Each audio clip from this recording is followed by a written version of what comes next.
Hola amigos, bienvenidos a esta emisión de Sin Filtros. Como siempre les estamos llevando todos los datos relacionados con el caso de Alex Saab. Alex Saab está siendo acusado por el gobierno de los Estados Unidos hasta este momento en un solo caso que tiene que ver con el lavado y blanqueo de dinero de más de 350 millones de dólares que, de acuerdo a los fiscales federales del estado de la Florida, se realizaron en el sistema financiero norteamericano y con la moneda del dólar, razón por la cual hay jurisdicción para juzgarlo. Alex Saab fue arrestado en Cabo Verde el 12 de junio del 2020 y hasta el momento se mantiene a la espera de la extradición, que para muchos pues ha sido muy larga. Han recorrido los abogados de la defensa todas las instancias legales para poder llegar de alguna forma a que se evite la extradición. En el caso que hoy nos ocupa, 7 de octubre del 2021, refiere a una corte interna de los Estados Unidos, una corte de apelaciones el 11 circuito, en el que los abogados de Alex Saab sometieron a consideración del juez un recurso de apelación para acabar o darle o disminuir o quitar la decisión que tuvo el juez del estado de la Florida del primer circuito para que Alex Saab no fuera acusado en el caso de lavado de dinero, etcétera, porque se supone que ellos consideraban que Alex Saab tiene estatus diplomático y también ellos se opusieron a que fuera el estatus de fugitivo. Aquí está el doctor Omar Estacio que nos va a explicar esos dos temas en particular para que quede claro por dónde va el caso en los Estados Unidos. Los fiscales pidieron 7 días más, es decir, el 14 de octubre sería entonces esa audiencia donde los fiscales deben apelar los argumentos de la defensa. Bienvenido, doctor Omar Estacio. Muchas gracias por estar con nosotros en Sin Filtros. Muchas gracias, Mayo. Fíjate, anoche cuando coincidimos con la entrevista del colega Asa, claro, el tiempo era más restringido. Mira, aquí, ayer yo hice referencia a una jurisprudencia de una corte del estado de la Florida. El caso se llama Abulaziz contra el condado de Dade de 1984, donde se dijo que la calificación como alguien, como diplomático con inmunidad de ese carácter, es privativa del Departamento de Estado. Esa sentencia, como dije, fue de 1984, pero hay otra más reciente que es muy interesante, primero por la connotación de quienes estaban demandados y en segundo lugar porque cita a muchos precedentes. Esa es una dictada por los tribunales de la jurisdicción del estado de Texas en el caso John Doe contra, entre otros, nada más y nada menos que contra el Papa. Imagínate tú, el cardenal Ratzinger. En esa sentencia, fíjate tú lo terminante que fue, voy a leer los párrafos porque a veces es más ilustrativo. Dice, este enfoque de la inmunidad extranjera está respaldado además por las diferencias bien reconocidas de competencia y responsabilidad entre los poderes judicial y ejecutivos en el ámbito de la política exterior. Véase Chicago versus Waterman, un número. Entonces dice textualmente esta última, la naturaleza misma de las decisiones ejecutivas en materia de política exterior es política, no judicial. Tales decisiones son delicadas, complejas e implican una cantidad de profecías. Son decisiones para las que el Poder Judicial no tiene ni aptitudes, ni facilidades, ni responsabilidades.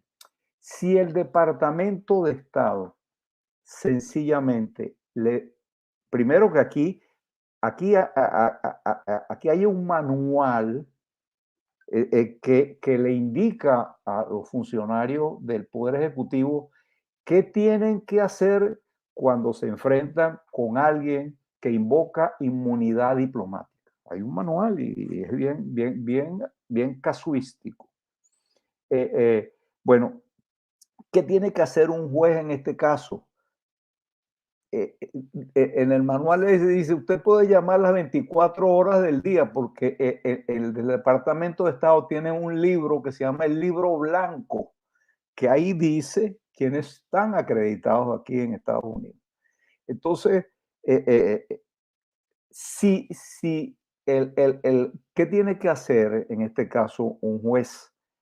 Si alguien dice que tiene inmunidad diplomática en Estados Unidos, bueno, llama a ese teléfono y si le dicen, mire, ese señor no tiene inmunidad diplomática, el juez no se puede meter en eso, no puede, dice la sentencia de una manera, los jueces no pueden. Entonces, ya el Departamento de Estado ha dicho que ese señor aquí no tiene inmunidad. Mira, es que el sentido común dice, cuando a mí me invisten de la representación de una nación en el ámbito internacional, a mí me tienen que dar un nombre, porque si voy de cónsul, bueno, se rige eso por la Convención sobre Relaciones Consulares.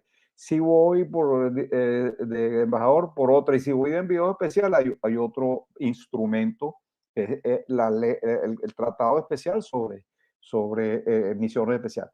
Pero siempre al estado donde yo vaya a ir en tal carácter, previamente me tiene que dar lo que se llama el beneplácito o placé.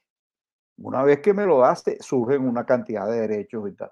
Porque si no sería muy fácil, a mí me nombran embajador o comisionado especial de una misión aquí en Estados Unidos. Me nombra Zimbabue aquí y tal, y yo ando con mi pasaporte aquí, mi nombramiento, y ando haciendo vida aquí, de repente cometo una falta grave, y cuando me van a hacer preso, yo llego, perdónenme el término coloquial, pelo por el pasaporte y el nombramiento. Y mire, yo soy misionero especial aquí, no tengo inmunidad. Me dice, no, tú para que tengas inmunidad tienes que previamente haber sido aceptado por el Estado norteamericano. Entonces, ya en Cabo Verde le cantaron esa poesía al señor Saab. Dijeron, mire, usted no cumplió aquí con los usos, costumbres y además con la normativa que existe en la materia, de manera que usted aquí no tiene inmunidad, pues, porque usted no avisó previamente, porque también hay otra convención que cuando tú tienes inmunidad y pasas por un tercer estado, porque el trayecto es muy lejos, antes era más difícil porque no había aviones.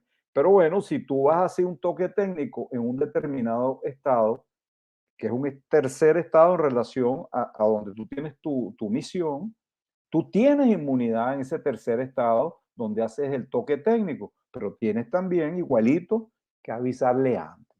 Mire, el avión mío va a repostar en la isla de Baleares y tal. Entonces, ese estado te dice, no, vale, aquí no venga, porque no, bueno, él no explica en los usos y costumbres. No demandan que yo explique por qué. Digo que no y punto. Entonces, allá no cumplió con eso y aquí menos todavía. Entonces, esta discusión aquí en Estados Unidos, yo no quiero hacer previsiones absolutas porque al final, para hacerlas tendría que, primero, con un margen de error, porque uno no es infalible, y segundo, ver el expediente, porque a lo mejor hay algo ahí que yo desconozco, pero en principio, lo que estamos viendo es técnicamente casi imposible que un juez aquí diga, sí, el señor es diplomático.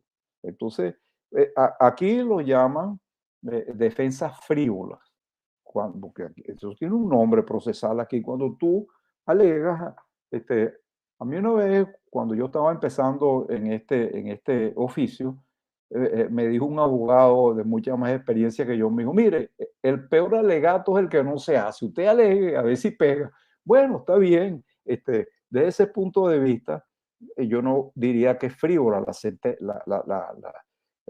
si aceptamos ese consejo que me dio ese viejo abogado. Pero esa es una defensa que todo indica que está condenada a ser descartada. Porque si Estados Unidos dice, pues ese señor, bueno, mira, entonces, ¿por qué no tiene acreditación? Bueno, porque lo designó Maduro y aquí no reconocen, porque etcétera, etcétera. Hay otras, pero basta que el Departamento de Estado no diga. En ese caso que yo hacía referencia, de Abdulaziz, bueno, pasó lo contrario. Originalmente, el Departamento de Estado dijo que los familiares de ese señor no tenían inmunidad, lo empezaron a enjuiciar y después dijo, sí, sí, tienen derecho porque entonces inmediatamente lo mandaron para su casa, declararon improcedente la demanda que le había intentado la municipalidad, porque cuando fueron a allanarle la casa se armó una riña ahí y tal y que se... Pero bueno, esa es la perspectiva de esta defensa, pues, de inmunidad diplomática de los abogados del señor Saab. Un aspecto importante que aparece en el documento presentado a la Corte por los fiscales federales del estado de la Florida establece que en el documento de los argumentos que van a presentar, en todo caso sería ahora el 14 de octubre, porque se tenía previsto fuera hoy, pero bueno, hay un cambio en el calendario a solicitud de los mismos fiscales, está el hecho de que el gobierno de Estados Unidos va a disputar, es decir, va a contrarrestar los argumentos de la defensa de Alex Saab, según los cuales tanto Alex Saab como el régimen de Nicolás Maduro son víctimas, es decir, deben ser considerados víctimas en este caso. Entonces ellos dicen y alegan en esta solicitud que están ustedes viendo en pantalla que el hecho aparece claramente definido en la acusación federal que tuvo lugar y que se dio a conocer y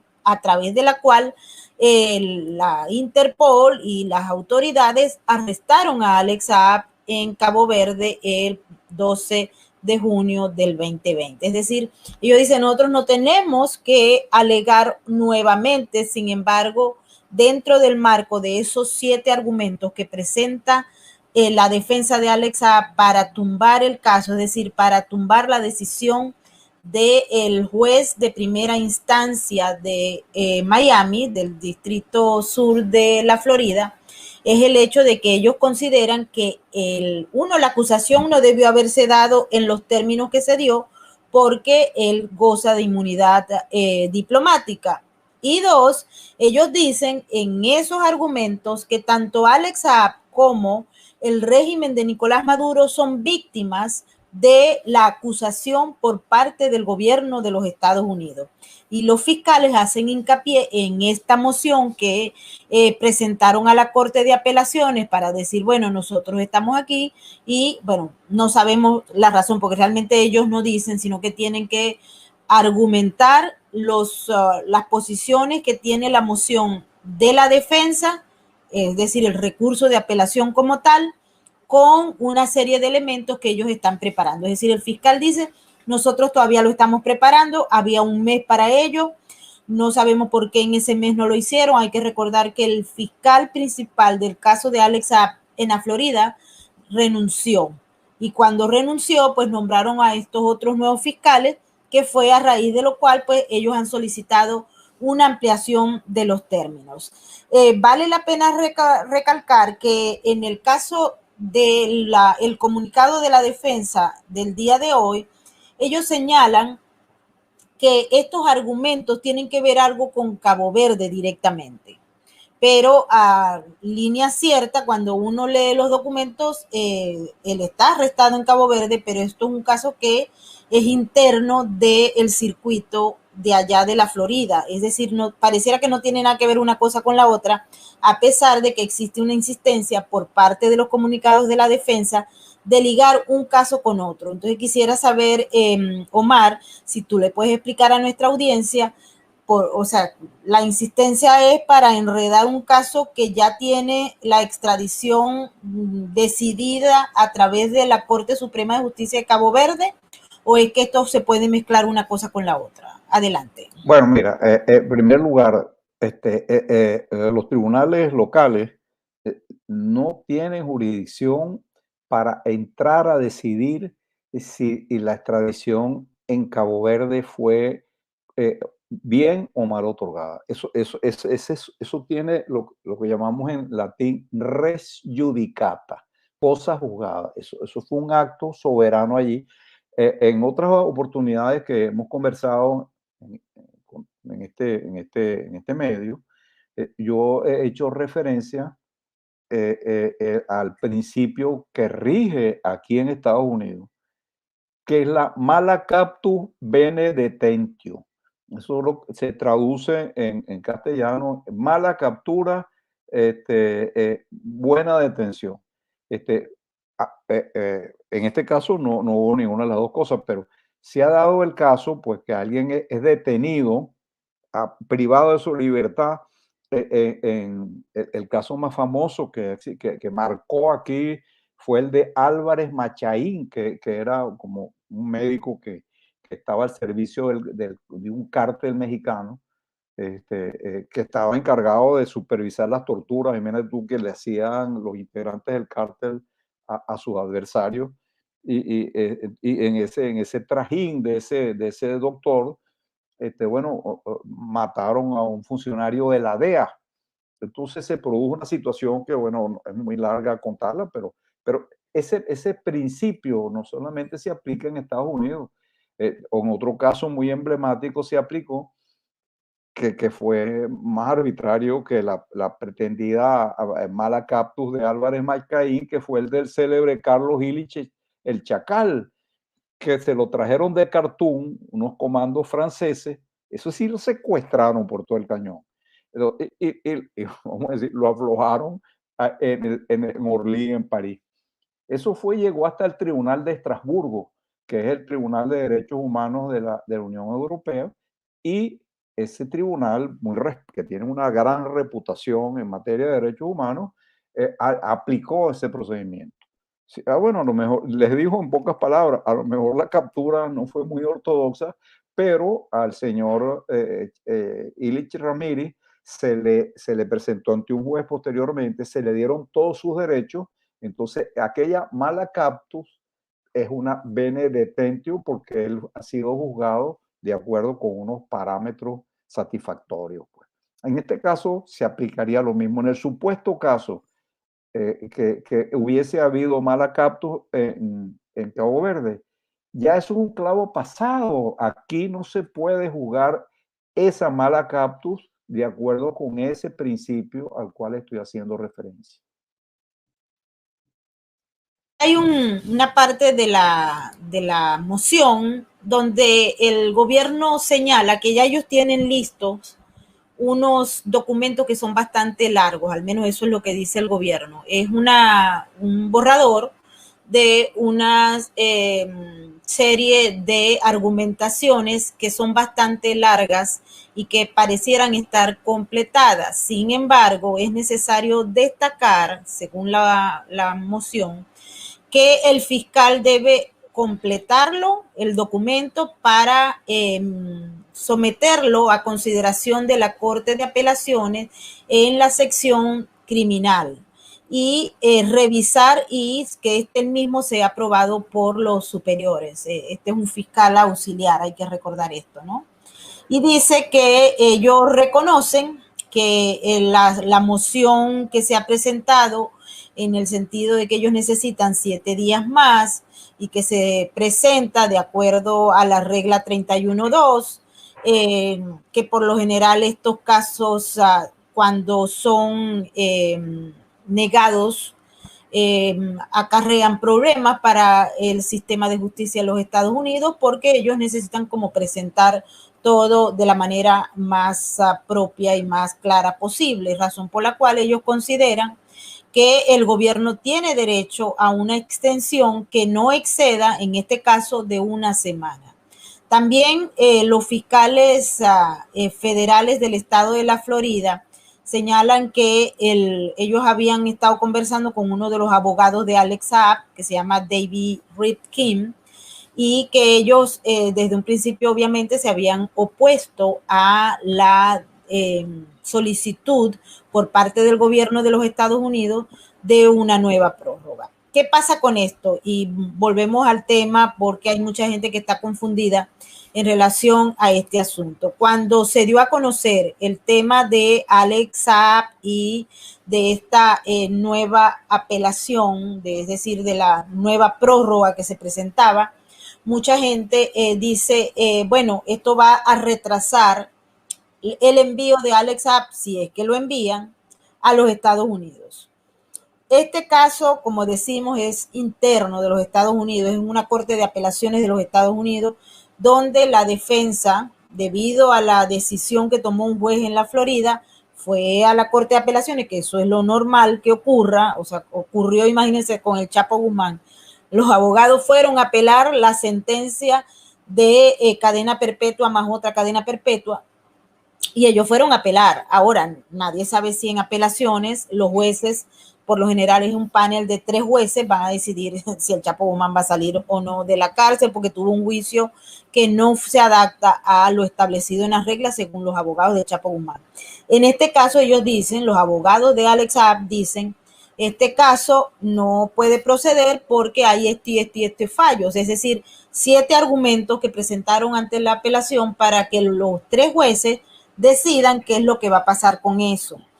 El doctor Omar Estacio nos ha planteado esto, pero vuelvo a insistir, el comunicado de la defensa de Alex Saab nombra nuevamente la Corte Suprema de Cabo Verde, y esto no tiene una cosa que ver con la otra, entonces pareciera que es parte de la narrativa que se quiere sembrar en función y con el objetivo de que aquella decisión que ya está tomada pues sea de alguna manera confundida con esto que está ocurriendo.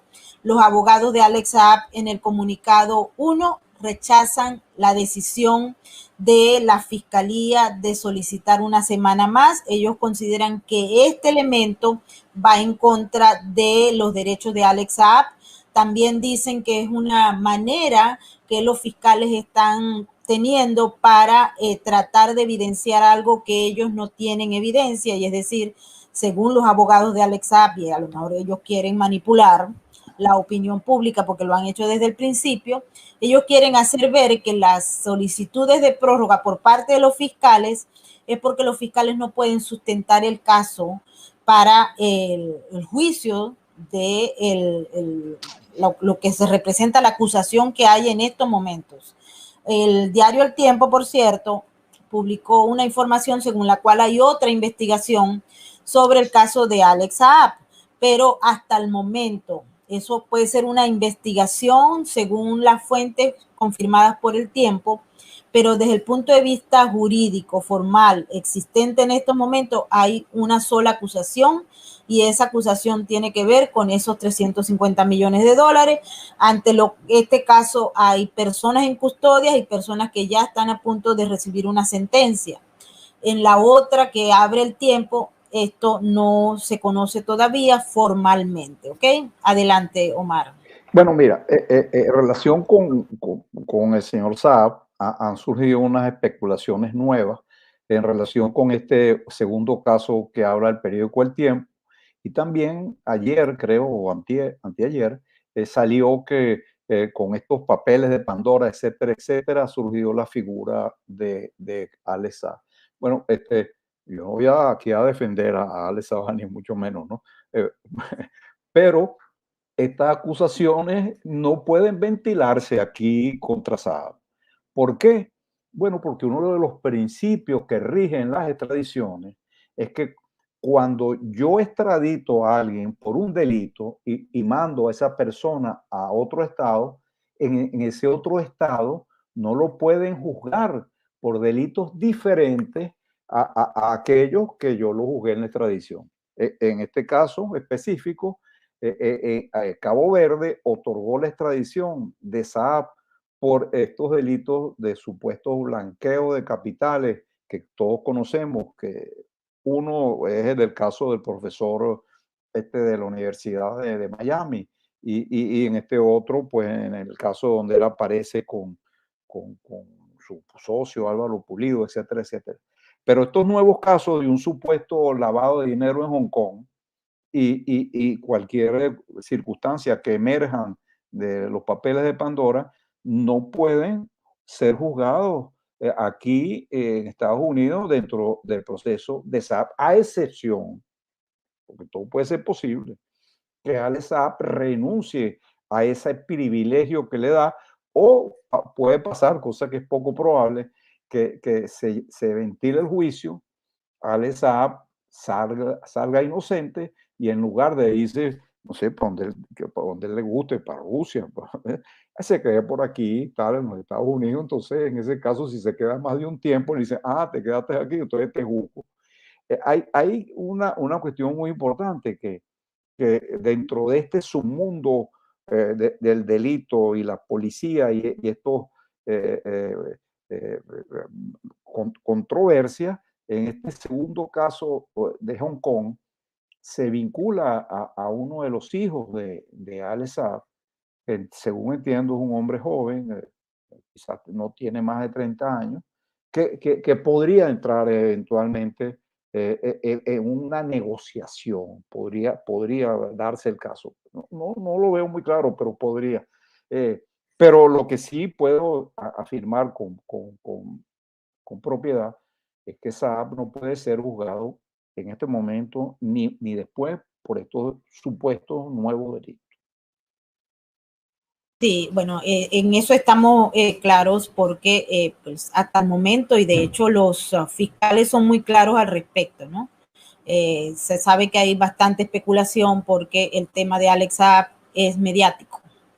Una de las argumentaciones, Omar, que ofrece la defensa y que quiero que evaluemos, ellos dicen que si la Corte Suprema, no, la Corte de Apelaciones acepta esa petición del gobierno de los Estados Unidos, eso va a retrasar el proceso que se está dando en Cabo Verde.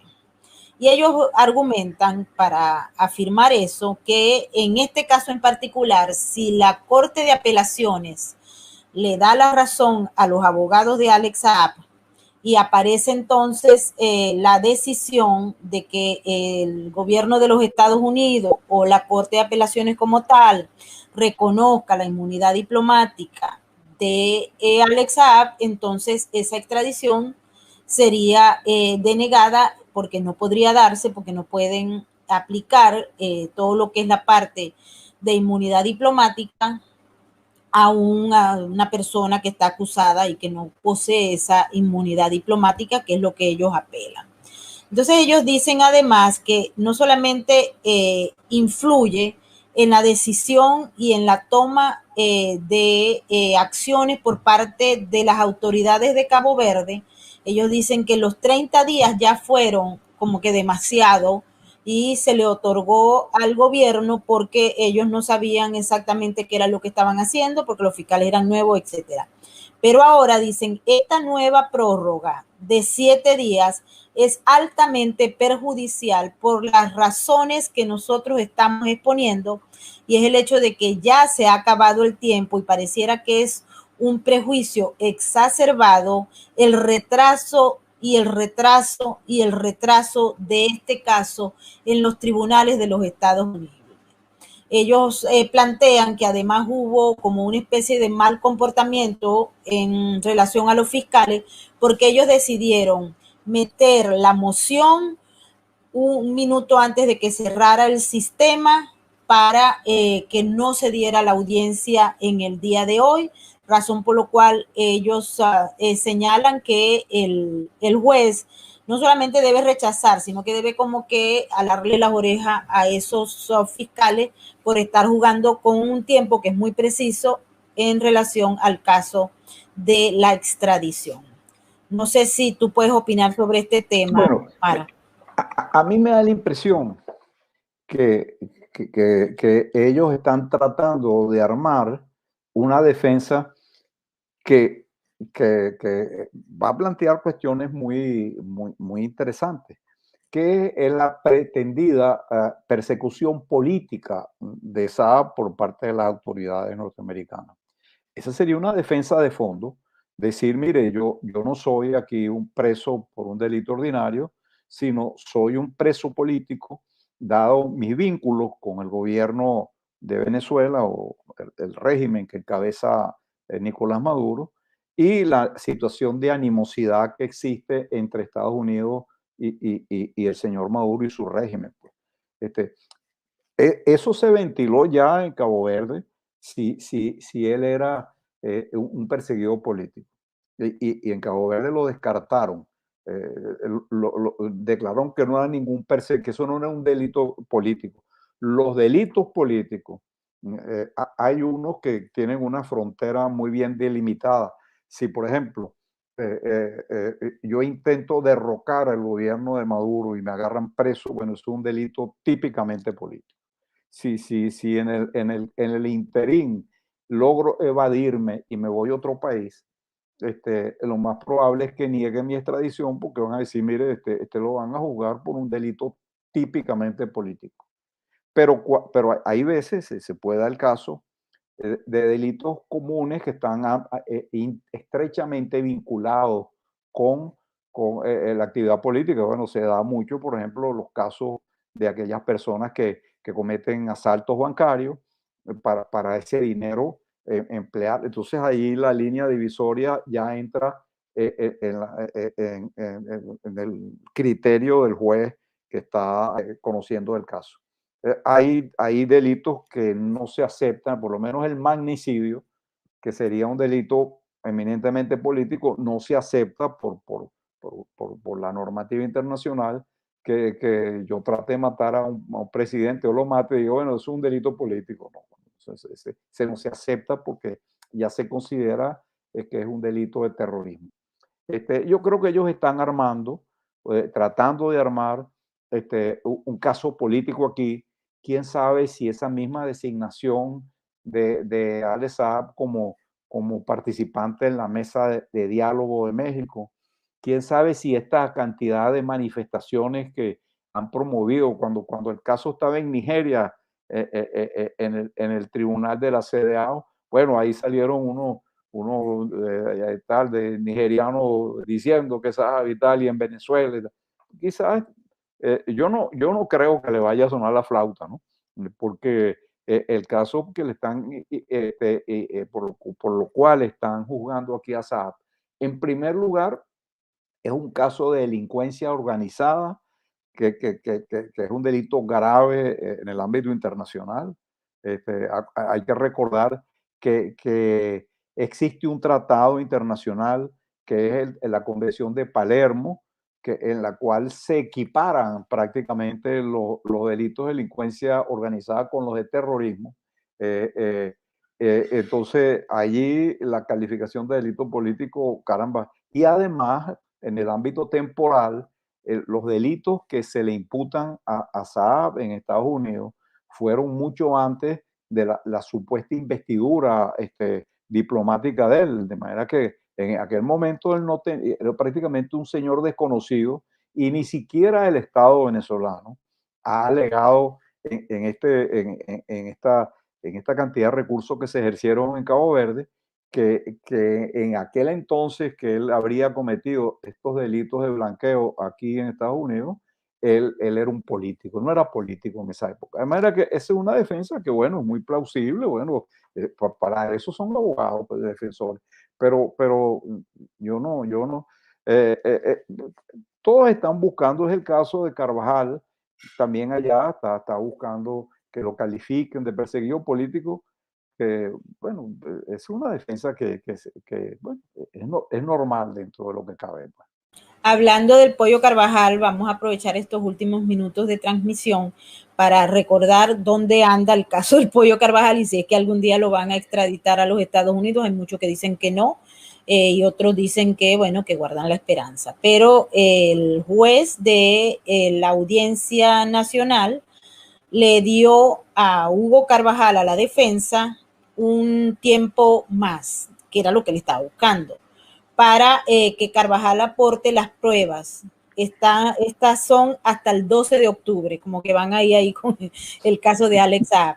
Es decir, que hasta el 12 de octubre Hugo Carvajal puede llevar a la audiencia el juez que está al tanto de ese caso. Hay que recordar que él fue voluntariamente ante la audiencia y ofreció información que está relacionada con al menos 3 casos, ¿ok? Uno, Podemos y el gobierno de Pedro Sánchez. Otro, las relaciones de Maduro con la ETA y eso que combinaría también a alguna clase política española. Y tercero, el asunto relacionado con la FARC. Es decir, esta es información que sustenta las investigaciones que se están haciendo en materia de terrorismo en España. Entonces, él llevó primeramente una información y estuvo aproximadamente 3 horas con el juez y con los que estaban allí, fiscales, etcétera, informando sobre la relación de Podemos con Chávez y con Maduro, es decir, con el régimen como tal.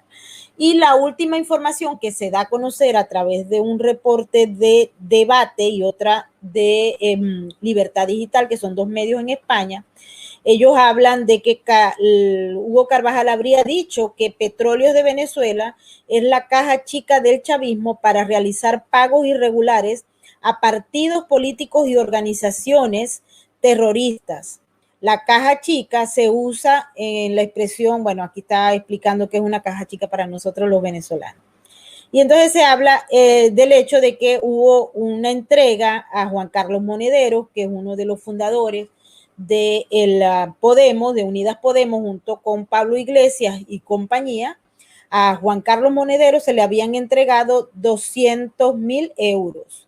Y él hace referencia a un periodo específico en el que supuestamente PDVSA entregaba los recursos para cumplir con unos contratos que no necesariamente eran reales, es decir, eran contratos falsos con facturas falsas que no tenían nada que ver con lo que se estaba discutiendo.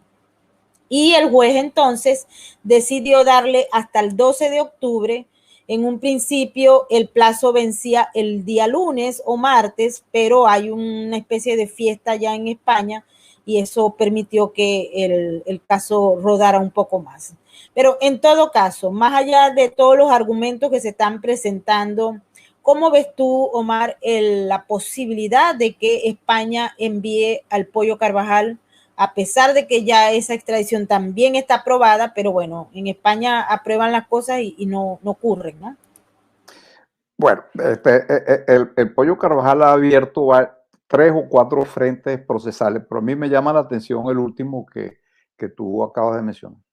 Yo recuerdo cuando niño, la historia de Sherezade con Shahriar. Bueno, Shahriar era un jeque árabe y tal, que tenía un gran harén. Me recuerdo para los que no saben la cosa. Bueno, y todos los días se llevaba una chica del harén y al día siguiente la mandaba a matar un día hasta que se llevó a Sherezade y ella empezó a hacerle unos relatos muy atractivos. Y le digo, bueno, el final es mañana, y así pasó las mil y una noches. Entonces, estamos igual como que Carvajal, que va donde el juez, le empieza el cuento y tal. Yo creo que no le van a alcanzar, no va a llegar a las mil y una noches, porque primero que los relatos de Carvajal, para poder detener la extradición, tienen que estar vinculados con delitos de terrorismo. No puede ser que si una corrupción y tal. Y además, no puede ser cuentos, sino tiene que llevarle las pruebas. No es que va a decirle cualquier cosa que se le ocurra. Y en España existe una normativa que permite que en estos casos se suspenda la entrega por un año. Pero no más, por lo menos en teoría, quién sabe si en la práctica ocurre otra cosa. Pero yo no parece que le va a alcanzar porque insisto, tienen que ser delitos asociados con el terrorismo, porque esta normativa es consecuencia de ese tratado al cual hacíamos referencia antes, que es el tratado, la Convención de Palermo, que previene los delitos de delincuencia organizada y terrorismo. Entonces, y además tiene que existirse pruebas, no es que va a echar cuentos y cuentos y cuentos y cada cierto día el juez se pone a escucharlo. No, si el juez ve en un momento dado que ya son cosas viejas o que ya se saben o que no representan un interés para la justicia, así se le llama en doctrina, le dicen, mire señor, se le acabó su cuarto de agua y lo monta en un avión. Él tiene esa solicitud de última hora que supuestamente está pidiendo el Estado venezolano de que lo extraditen a Venezuela. Yo lo veo como un elemento para enredar un poco el proceso, que no va a tener éxito tampoco. Eso está previsto, que esas solicitudes sobrevenidas se meten como en una cola. Si no funciona, sí, está como de último en la cola.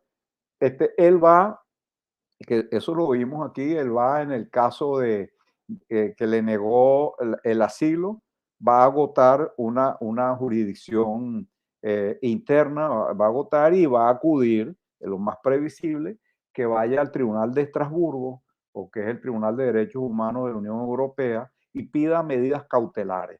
Lo que pasa es que esas medidas cautelares del Tribunal de Estrasburgo, que son casi todas las que otorga, se relacionan con casos como este de extradición, casi todas. Hay otras, pero esos son el grueso. Bueno, para que prosperen, tiene que existir la amenaza cierta que cuando él venga a Estados Unidos atenten contra su vida o sea víctima de tortura. Entonces, ahí la cosa se le va a poner cuesta arriba, porque no es que en alguna oportunidad hayan aquí, le hayan dado malos tratos a un detenido, que se lo dan en todas las policías, sino él tendría que demostrar que es una política de Estado. Podría tener unos argumentos por ahí que yo no los voy a decir aquí porque no sea cosa que se le ilumine. Pero yo veo difícil que el Tribunal de Estrasburgo diga no vamos a mandarlo a Estados Unidos. E incluso, creo que lo hablamos también, en el caso de España existe la limitante que allí no hay cadena perpetua. Bueno, pero eso siempre en esos casos, por ejemplo, si en un lado vamos a suponer que ese delito se castigase aquí con pena de muerte y en España no hay pena de muerte, el Estado norteamericano, es la práctica, se compromete a decir, bueno, mira, queda comprometido que la justicia de nuestro país no lo va a condenar a aquellas penas que están prohibidas o no están previstas en la legislación española. De manera que yo creo que si él va a demorar un poquito, él va a ir a Estrasburgo y tal, pero pues, creo que igualito le van a negar los recursos. Pero de todas maneras, en España se cuecen habas. Y entonces, bueno, hay que tener más reservas del caso. Sí, tomando en cuenta que la naturaleza del gobierno de España está muy pintada de socialista. Por cierto que ha habido muchas críticas contra Pedro Sánchez y compañía porque ha invitado a los representantes del régimen en España a participar en esas festividades con motivo del Día de la Raza del 12 de octubre. Sí. Y el representante del régimen no es muy querido por la comunidad, la diáspora. Bueno, porque en España tenemos un problema y es que hay una diáspora enorme que eran o venezolanos con familiares españoles, que son muchos, o sea, son una enorme mayoría, y también venezolanos que huyeron y que lograron tener un estatus de refugiado o asilo político en España, y son muchos. Yo particularmente he estado en España, he caminado por las calles, me he conseguido a media Caracas en las calles de Madrid, en Bilbao y por ahí en otras ciudades, porque, bueno, la gente salió huyendo del régimen de Nicolás Maduro. Y en ese caso, pues hoy observamos que hay un grupo mayoritario de la diáspora real que huyó del régimen y también un grupo de acaudalados millonarios corruptos, boliburgueses y bolichicos mezclados que forman parte de esa cúpula criminal que saqueó a Venezuela, se fue a España, invirtió miles de millones de dólares en real estate, en propiedades inmobiliarias, así como también en otro tipo de negocios. Y ahí tenemos desde Alejandro Betancourt López hasta Javier Alvarado, Rafael Reiter y compañía. Nervis Villalobos, por cierto, que fue uno de los que, de acuerdo a todas las acusaciones que tiene en su contra, fue uno de los que más expolió el erario público venezolano. Sin hablar de los amiguitos, los otros amiguitos de Rafael Ramírez Carreño y la enfermera de Hugo Chávez, la señora Claudia Díaz, que también anda en ese proceso, al igual que Adrián Velázquez y todos aquellos que tienen cargos en los Estados Unidos y en la justicia española, unas veces, por ejemplo, el de Adrián Velázquez, pues se aprobó la extradición, pero el tipo apela y apela y apela con mucho dinero que tienen de esos recursos que se expoliaron del erario público venezolano para evitar que se les aplique la justicia. Entonces, la justicia española es bastante benevolente con todos estos criminales que andan buscando aquí en los Estados Unidos. Y bueno, está en manos de ellos y ahora con Pedro Sánchez y bueno, y observando también todo este fenómeno que estamos observando, yo les pido por favor que vean la entrevista que Luis J. Martín y yo le hicimos ayer a el eurodiputado Germán Terch, porque allí está todos los elementos para entender lo que está ocurriendo con la gente en España que tienen poder y también con la comunidad europea, porque él explicó con lujo de detalle lo que hizo el señor Borrell para legitimar las elecciones fraudulentas convocadas por el régimen de Nicolás Maduro. Así que ahí vayan a nuestro canal de Sin Filtros en YouTube y pueden ver la entrevista, se las recomiendo, porque ahí ustedes saben qué es lo que puede ocurrir. Que por cierto, para buena noticia nuestra, el diputado Germán va a meterse en esa comisión de observadores que va a enviar Borrell, la Comunidad Europea, a esas elecciones fraudulentas en noviembre en Venezuela. Él ha dicho que va a entrar, bueno, vamos a ver si lo deja entrar Nicolás Maduro. Me imagino que como se está portando bien para recibir toda la gente que vaya a ver esas elecciones, entonces pues lo dejará entrar. Lo cierto es que él ha dicho que va a denunciar todos los atropellos que se cometan a lo largo de ese proceso. Me imagino que van a ser muchos, aunque el régimen y sus miembros son bastante histriónicos y son capaces de actuar en la misma medida en que ellos requieren convencer a la gente. Si uno se descuida, se van a ganar el Oscar porque a la mejor actuación. Así es que esto está en pleno desarrollo. Nosotros vamos a seguir llevándoles información sobre el caso de Alex Saab, sobre el caso del Pollo Carvajal y sobre los otros criminales que saquearon el erario público venezolano. Quiero agradecerle al doctor Omar Estacio por haber estado nuevamente con nosotros. Ya él es parte del team. Muy grato siempre estar por aquí porque creemos que hay el interés de informar sobre todas estas cosas. Así es, porque es muy importante este tema para los venezolanos y para los latinoamericanos y en especial para todos aquellos que buscan la aplicación de la justicia. Queremos agradecerle a toda la gente que nos acompañó esta mañana en el super chat y en especial a nuestros moderadores. Tenemos a Tamaris López, a Nesta, a Lomtan y a Migdalia Chirinos. Muchísimas gracias por su colaboración y quiero invitarlos desde esta plataforma para que se vayan a conectar con nuestro aliado de Libres 2.0, Luis J. Martín, que está en breve iniciando su programa. Así que de aquí nos vamos para allá. Un abrazo a todos y nos vemos en la próxima emisión. Omar.